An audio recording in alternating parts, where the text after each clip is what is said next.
Hey, what's happening everybody? Welcome back to the Hybrid Network and another entry in our continued discussion on the Dark Tower. Today, well, we're going through a bit of a rough one. I felt like I needed to sort of explain my problems with the Dark Tower a little more in depth than the review I gave. This isn't really me doing another review, it's more so me just clarifying my ideas on why I don't think the Dark Tower movie really does any service as an entry within the franchise. Let me be very clear though, I am not, nor do I claim to be an expert on the Dark Tower. I missed that boat when I was younger, opting more for Stephen King's standalone works. But as I'm making my way through now, finishing up the third entry, I think that I'm well versed enough to have a say on the matter. If you like the film, great! Nothing I'm gonna say here is meant to contradict your thoughts on it. It's just my personal ramblings on why I think the movie just missed the mark in trying to bring King's work to life.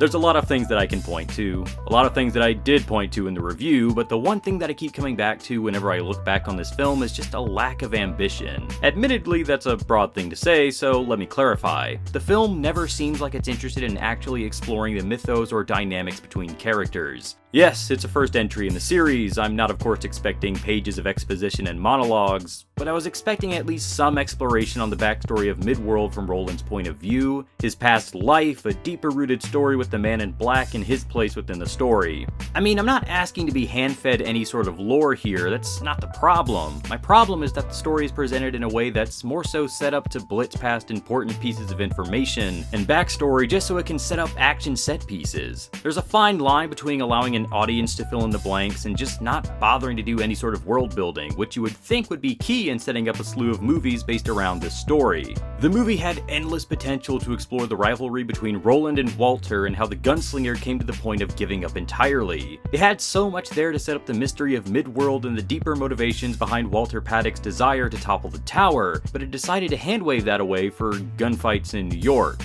And I don't care about New York, I care about Midworld. I want to see a world different from my own. I wanted to see the true impact the Man in Black had on the desolate wasteland and really explore how the world views a gunslinger that's given up all hope. Now, maybe this is just all the byproduct of looking at things from Jake's perspective, but the movie just feels like it's wasted its opportunity to build a world and create a new experience for audiences. I mean, the Dark Tower has the potential to be the next Lord of the Rings in terms of creating a new journey to draw people in. The Fellowship of the Ring has so much built into it as a first movie. It really builds up this magical journey and sets the parameters and surrounding history of Middle-earth. It doesn't shove anything down your throats, but it still gives you enough to gain an understanding of the history of this land. Maybe it's unfair to compare the Dark Tower to Lord of the Rings, but I'm only really doing so because I feel the only thing that kept this first movie from delving into the interesting backstories and character depths was just that there wasn't enough of an initiative to try. It was frightening to think about, so it ended up just becoming something more akin to a young adult movie, and it just sort of followed familiar paths and predictable setups. Sure, the first book in the series didn't really set up a lot of the mythos either, but when this is a sequel to the book series, it can't really rely on that excuse that it was following the book. There is potential to show audiences a new world, but instead the film is more interested in having Roland eat a hot dog and make a joke about it, and that's the disappointing part of this whole endeavor. But what do you guys think? Let me know in the comments down below, and make sure you all stick with the Hybrid Network for more updates and discussions on the Dark Tower and larger Stephen King universe. This is Luke signing out.